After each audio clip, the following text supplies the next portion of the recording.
out on like 3 minutes of writing my essay.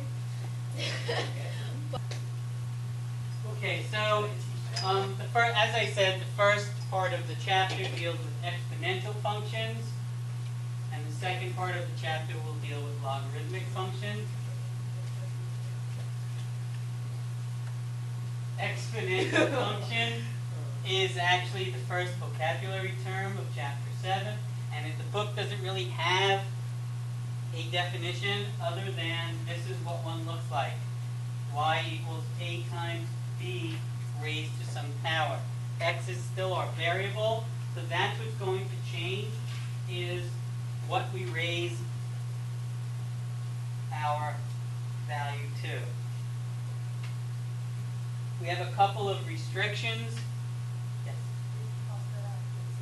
Yes. B has to be greater than 0. So let's talk about that one. That's one of our restrictions, is that we're not going to have a negative value for x. I'm sorry, for b. Because if we have a negative value for b, our graph is going to be all over the place.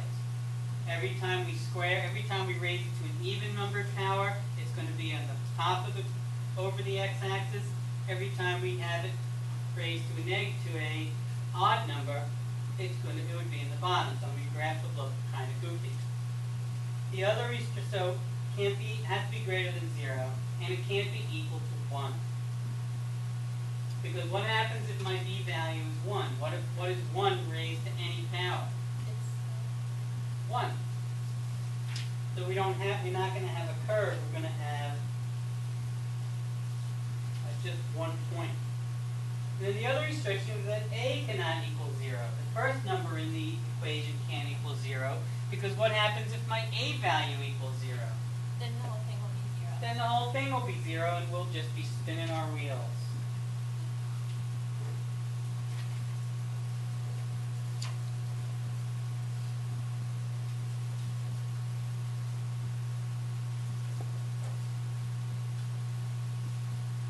Okay, so the first thing we're going to do is we're going to learn how to graph an exponential function. And not surprisingly, the way we graph an exponential function is exactly the same as the way we graph any other function. We plug points in for x, and we translate them that gives us a y value, and we translate them to the graph. A couple of things that are a little bit different about graphing an exponential function. Number one is when you pick your points, always pick from -2 to +2. Those are the 5 points you should always graph. And the reason for that is, as you'll see what an exponential graph looks like, most of the stuff that happens less than -2 and greater than -2 aren't going to be of much value. So if you really want to see what happens to the graph, these are the 5 points that you want to graph, from -2 to +2. And that's going to be true for all of them. The other thing that's different is that no matter what the values are, no matter what the equation looks like, when x is equal to 0, y is equal to 1. So this point, 0, 1, is going to be on every single exponential function that you graph. And if you think about it, that makes perfect sense.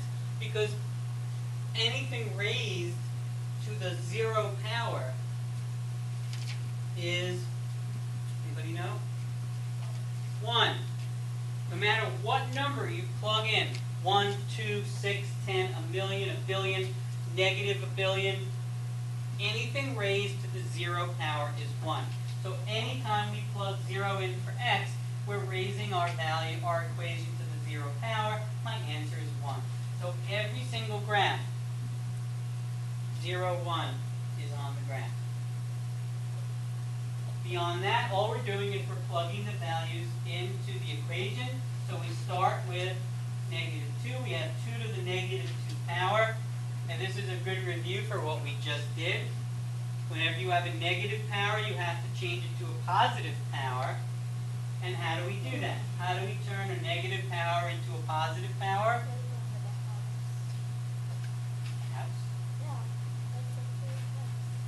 Okay. You can put it under the roof. You put a 1 on the roof. I like that. You put a 1 on the roof, and then you put it underneath the roof, and then you change the negative exponent to a positive exponent. So 2 to the second power is 4, so that tells me 2 to the negative 2 is 1/4. Because I'm graphing, I find it easier to graph if I use decimals instead of fractions. So my point negative 2.25 will be right about there. I then do the same thing for my other values. I plug the values in. And once I get my 5 points, I play my favorite game. Connect the dots. Tic-tac-toe is pointless.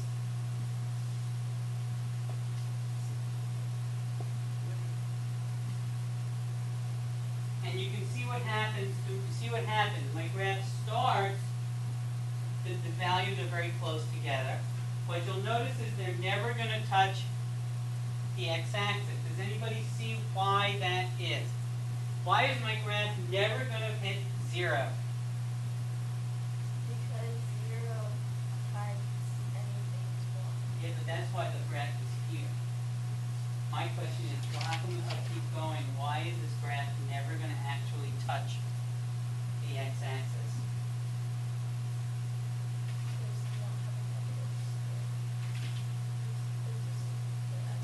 We don't need a negative number, we just need 0. Because A will never equal 0 and B will never equal 1. No.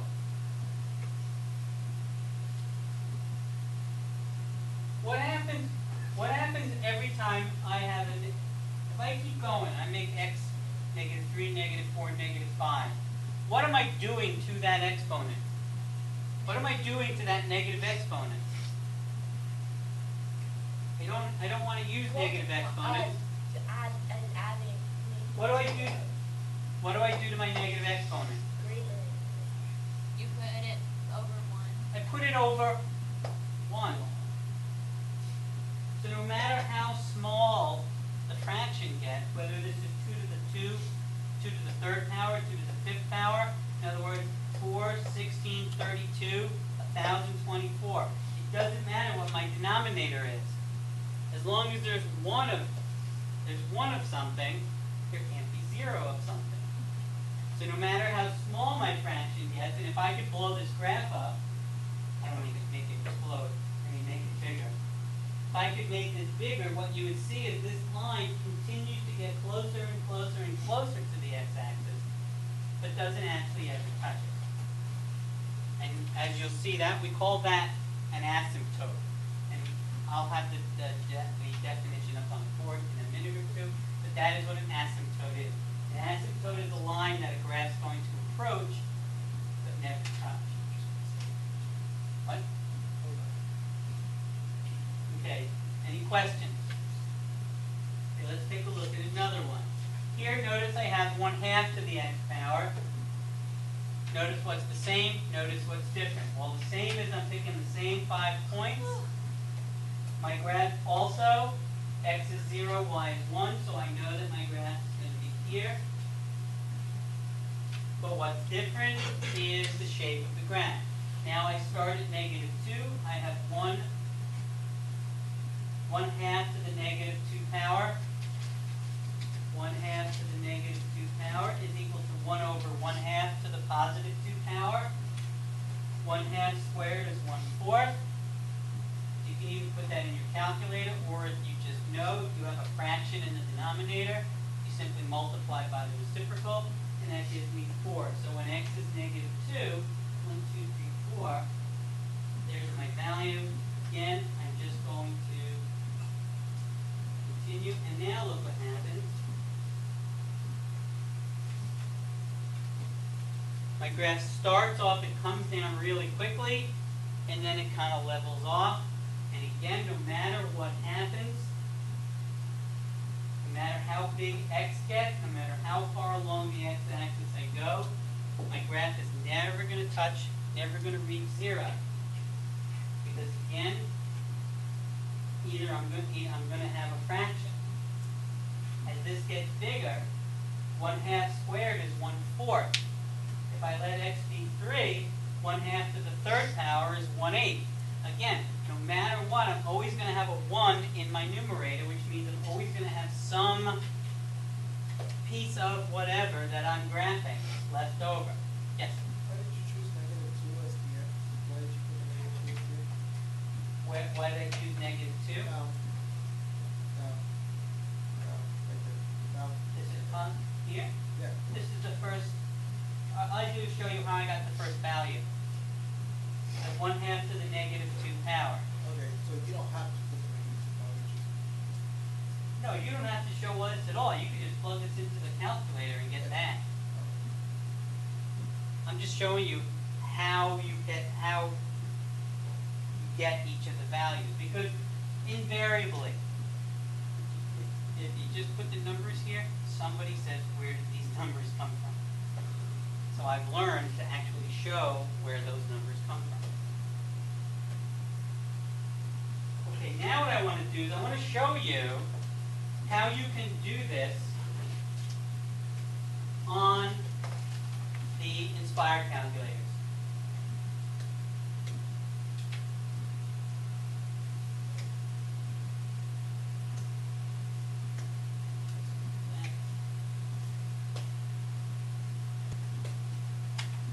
Let's talk about exponential growth and exponential decay. Two more vocabulary terms. I don't know why I started with decay. Maybe I'm a negative person. Maybe I was emo when I did the slide. Remember the emo song? Did you see me all dressed up in black? Mr. President.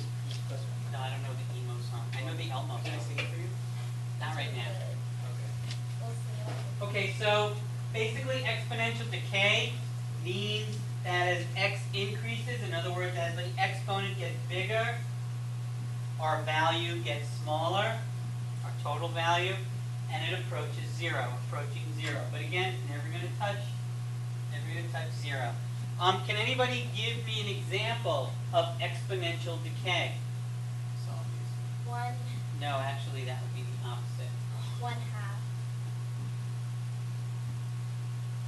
1/2 is just the value. Y equals 1/2 x. That would be an equation. Give me a Oh. real life example of where you would find exponential decay. Something that decays rapidly. Exponential means So, rapid. Teeth? Yeah. Yes, you get tooth Not decay, but bad. fortunately that's not exponential. Unfortunately, that's good. What? That's Isn't not it- exponential. Right. Okay, so like if a balloon's filled with air and you let it go, if the air would come out as the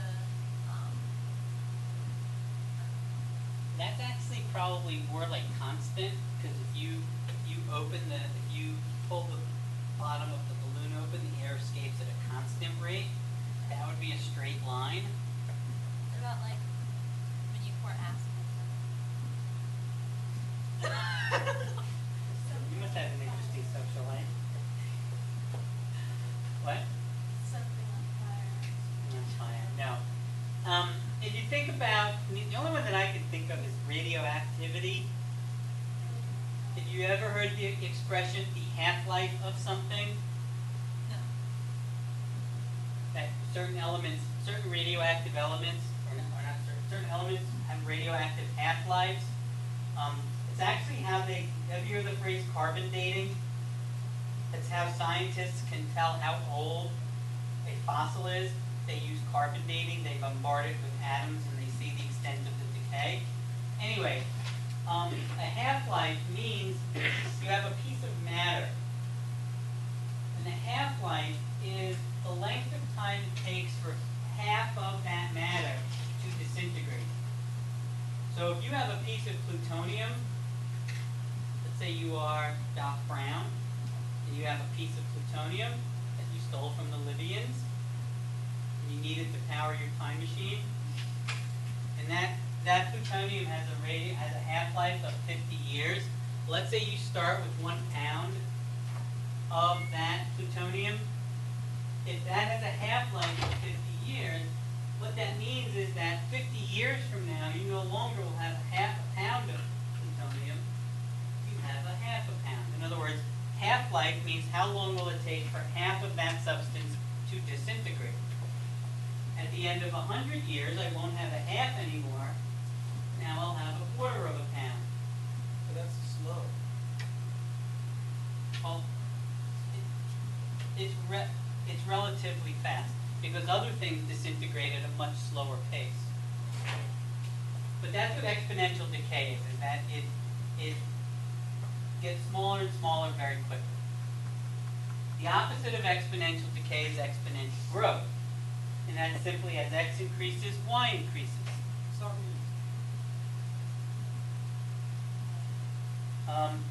Couple of examples of exponential growth. Population. Cells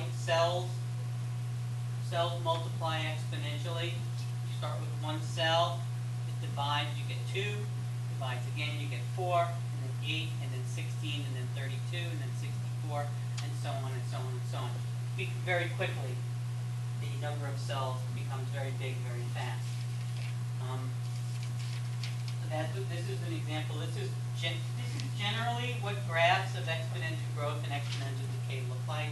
And the actual numbers are going to change, obviously. But when you have decay, you start up here, and you go down very quickly, and as x gets bigger, y approaches 0.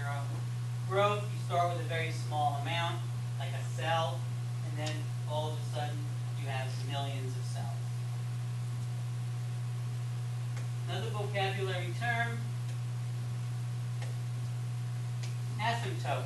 I put 2 definitions up on the board. The first one is how the book defines it. I like the also one. The also one is when you think of what an asymptote is, this is what you're going to think of. It's a line that a graph approaches but never touches. So when you're studying for your vocabulary quiz, I often get complaints that my students write down this definition, they write down the textbook definition, and then I put the more common definition on the quiz. So that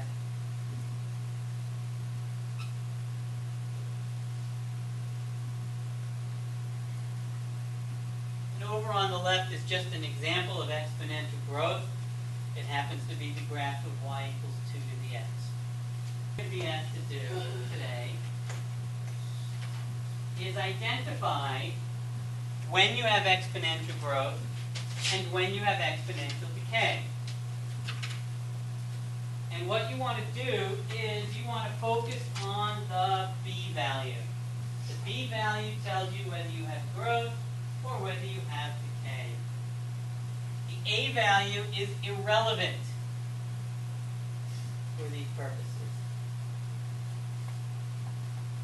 I once shot an elephant in my pajamas. How I got in my pajamas, I'll never know. Wait, you feel it, but I thought it was one bullet. I'm actually It curious. would be a really big bullet. So you can't. I don't know. If you Well, have a I howitzer rupture shell, its own- if you have a tank and you shoot a tank or Oh, like a an RPG, if you shoot those at an elephant, yeah, I will. bullet.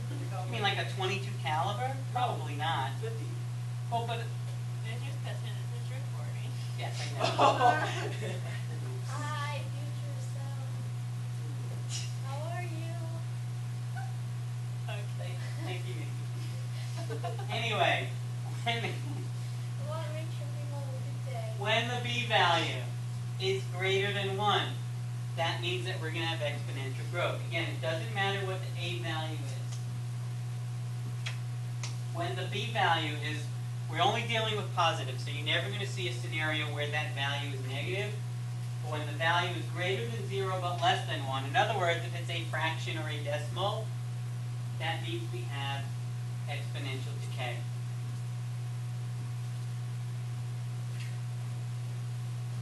So for the time being, all you're going to be given is a scenario and asked to say, is this growth, is this decay? So if we look at the first of the examples,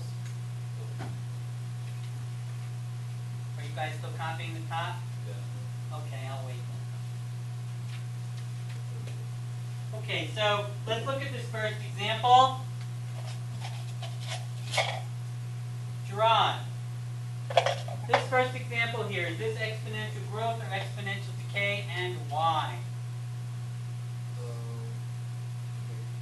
decay. Why do you say it's decay? Because it is less than 1. What is it referred to? 0.95 is less than 1. That is correct. Very good. Crystal, Yes. number 2, decay or growth, and why?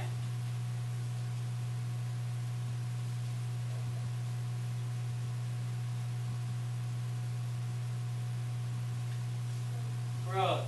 And okay? That's right. The v value is greater than 1. Notice in both situations I gave you a number greater than 1 and a number less than 1. I want you to differentiate,